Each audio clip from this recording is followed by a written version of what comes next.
Gutom? Kain tayo. Oh guys, tapos na. Tagal ng pagkain niya kasi nauna na ako, gutom na ako.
Ayan yung order ako ni Louie Boy guys ng ano, sinigang na bangus. Sana may ulo. Gusto ko ng ulo at malaking tiyan. Parang ako. Malaki tiyan. Friends, let's eat! Ano ulam mo? Ewan ko kung ano tawag niyan. Dinuguan at saka bopis. Sa akin, bangus. Na sinigang. Talagang dalawang guys. Kain tayo guys. Guys, gagawa tayo ng egg spread. Medyo matagal na hindi ako nakagawa. Meron ako itlog. Kahit anong cheese na gusto niyo. Konting-konti lang kondensada kasi ayaw natin masyadong matamis. Hindi masarap pag masyadong matamis. At saka mayo na kung anong gusto niyong mayo. Ang ginagamit ko ito dahil kasi ito cream cheese flavor na mayo. Kung gusto niyo rin ng mayo at cream cheese, pwede rin. Kahit ano, basta masarap sa ano niyo. So gagadgarin ko rin yung itlog, ang cheese, pagsama-sama. Pwedeng lagyan ng carrots, pwedeng lagyan ng celery kung mahilig ka sa celery. At pwede rin lagyan ng relish. Kahit ano lang. Pero ako kung ano lang meron ako, yun ang gagawin ko.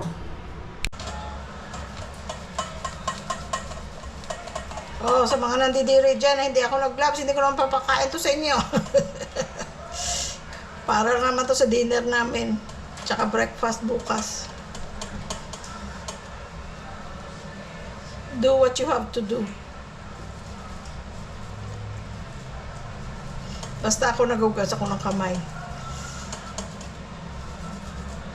Yung mga masiselan dyan, next video na lang kayo. Pwede naman ako mag-gloves pero I don't feel like doing it. Halos buong buhay ko naka-gloves na ako sa trabaho. Anyway. Pwede nyo naman i-chop pero mas madali yung ganito guys.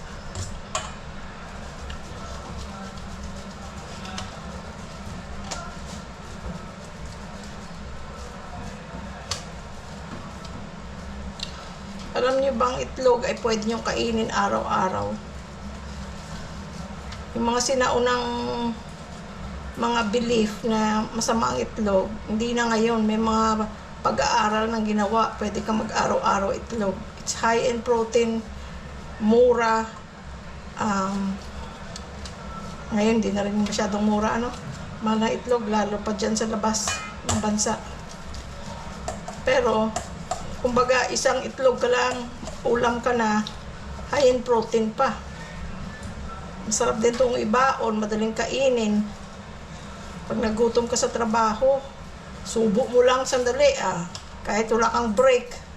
Kagaya dati, in between patients, pagka nagutom ako, basta may itlog ako, tubig, ay nako, okay na. Nawala na yung gutom.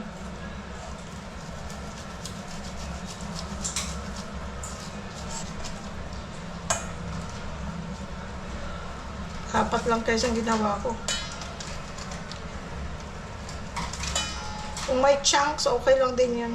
Sarap yung may nguya ka rin. Yung mga pamangkin ko, ginawa ko ng ganito nung nandito sila. Nasarapan sila.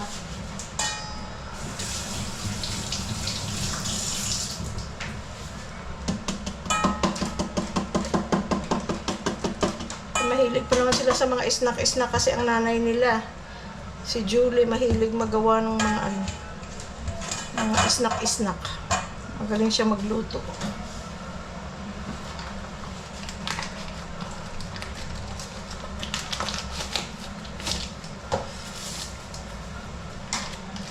Dati pag umuwi kami ng Pilipinas, hindi kami nagdadala ng cheese galing dito. Masyadong malalaki ito.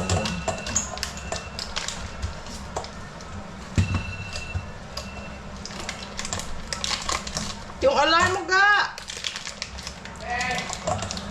Nag-filter siya ng pool, nag-alarm siya. You can put as much cheese as you want. Wala naman itong rules kung ano lang masarap sa'yo. I'm just sharing ideas. Kasi ako, pag nanonood ako ng mga YouTube, pag may mga nakikita akong idea, kung minsan may, it gives you inspiration to do something, to cook something. Diba?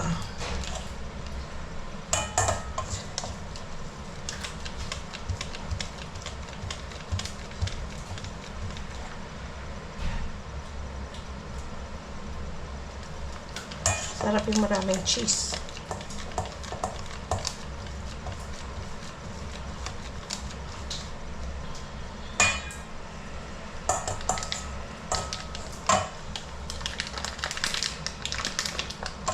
Musta kayo guys? Busy kami this coming week dahil nandito nga nakarating na sila yung kapatid ni Louie Boy, ang anak niya from Chicago. Tapos yung isa pang pamangkin, kapatid ni Percy, si Portia, galing naman ng California, and her husband Harold. Dahil binisita nila yung pinagawa nilang third floor doon sa building nila. Ginawa nilang bahay bakasyonan doon sa taas. Para pag nandito sila, hindi na sila mag-hotel.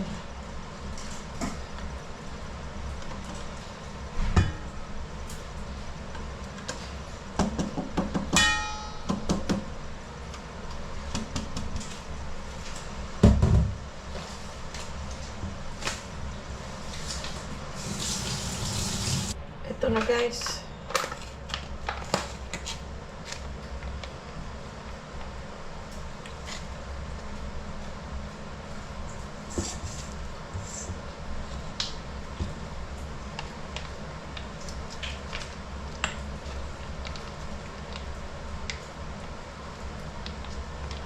Konti-konti lang muna. Gusto ko yung kondensada na nasa ganito guys, oh.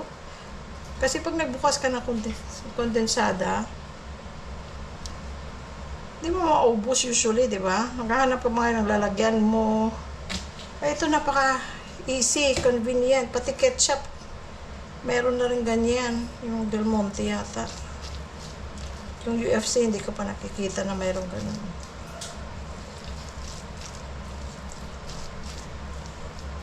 Ayan guys, mix-mix lang. Mix-mix lang.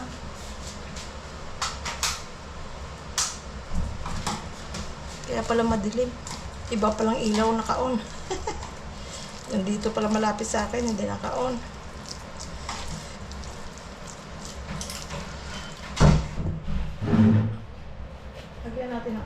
konting asin lang. Ang enhance lang. Yan na guys, may palaman ka na. Pwede mo din lagyan ng green sibuyas. Pwede mo rin ang lagyan ng tinadtad na cubes na apple para may crunch or carrots.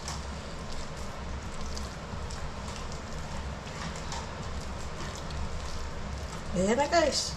Meron na tayong palaman. Diba? Tikman natin. Kamay asin ang kamay ko.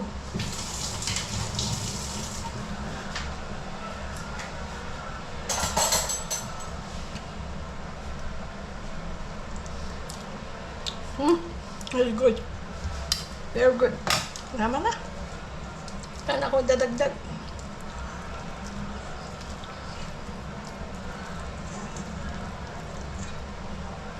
Lagay ko na yan guys sa lalagyan.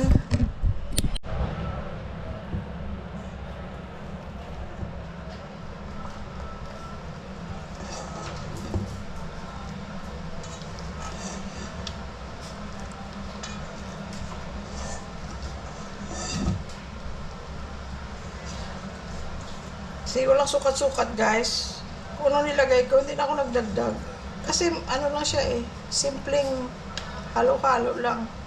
Meron ka ng palaman. Diba? Pambaon. Pang midnight snack, pag nagutom. Pag tinatamad kang heavy dinner na sa gabi, ito na lang.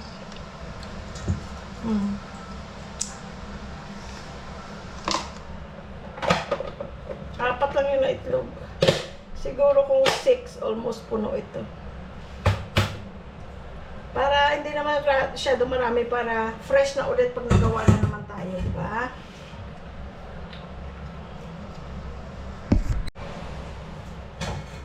Ayun guys, gawa naman tayo ng cabbage na salad. Yun ang dinner namin mamaya. Yung egg sandwich at saka itong salad.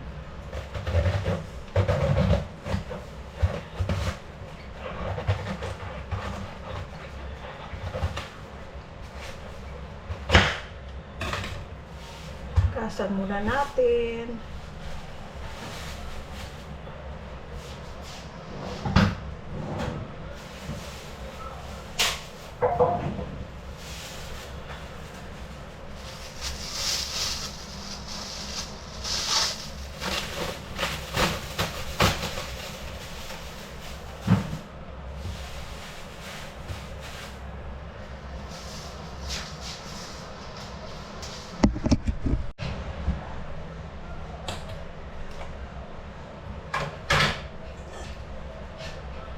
Kagabi guys, hanap ng mandolin ko na pula. Meron akong malaking mandolin na pula. Hindi ko makita. Ako naalala ko. Nadala ko ba sa Pilipinas? Baka hindi naman. Hindi nga. Dahil ang inisip ko noon, as much as possible, kung anong pwede kong iiwan, pamigay, benta.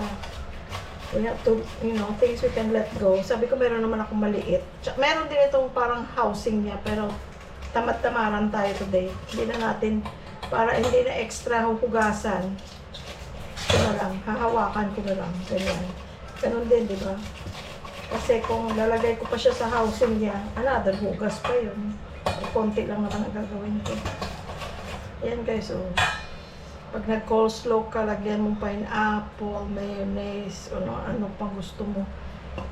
Ito, ano lang, sesame dressing lang. Very easy. Tapos, dagdagan ko lang ng Japanese mayo kasi hindi siya ito masyadong thick. Gusto ko thick. Pwede mo rin itong lagyan ng itlog, pwede mo rin lagyan ng something protein like chicken.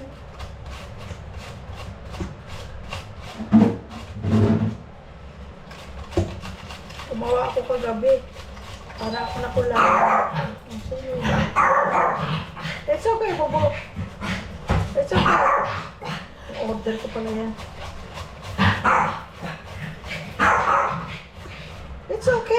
Dada is there.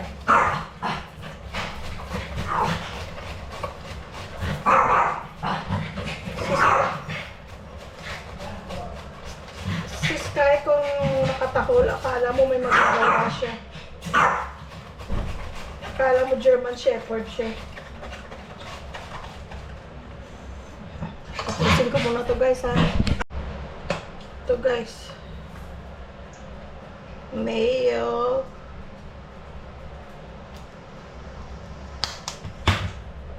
Everything to taste.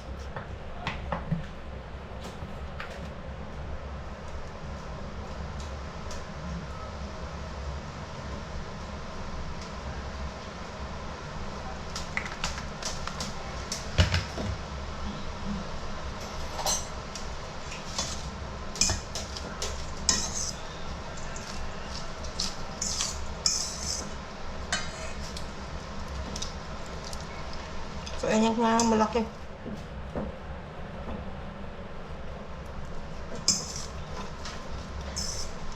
Kagabi binibigyan ko si Sky ng ano, repolyo. Maliit lang. Inano niya lang, in-shred niya lang, hindi niya tight. Pero pag carrots guys, sarap, masarap siya. Saging din. Pero saging kailangan maliliit na piraso. Kasi kung hindi, magme-messy lang siya, hindi siya ano. Pag maliliit na piraso, siguro na anuhan siya sa texture. Pero kinakain niya. Pero yung carrots, ay talagang sarapan siya siguro sa crunch. Mahilig kasi siya magkagat-kagat.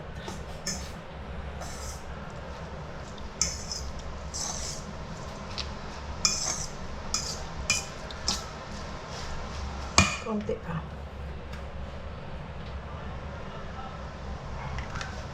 Gusto ko yung maraming dressing.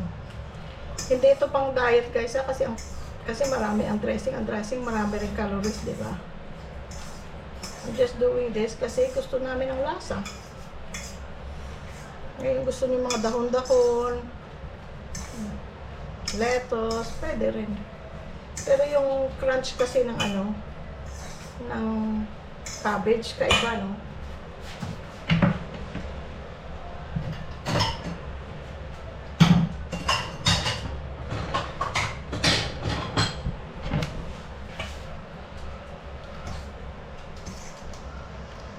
You guys, serban ko kayo ha.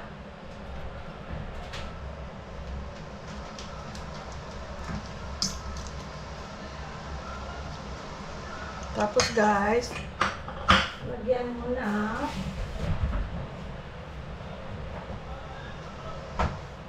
sesame seeds. White or black sesame seeds. Pero ako black kasi para may contrast sa kulay.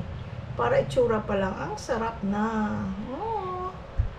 Oh guys, kain na guys. O diba? Tikman natin guys ha.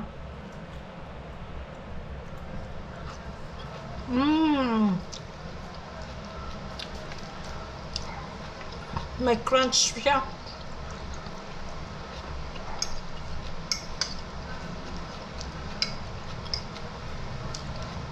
Sarap.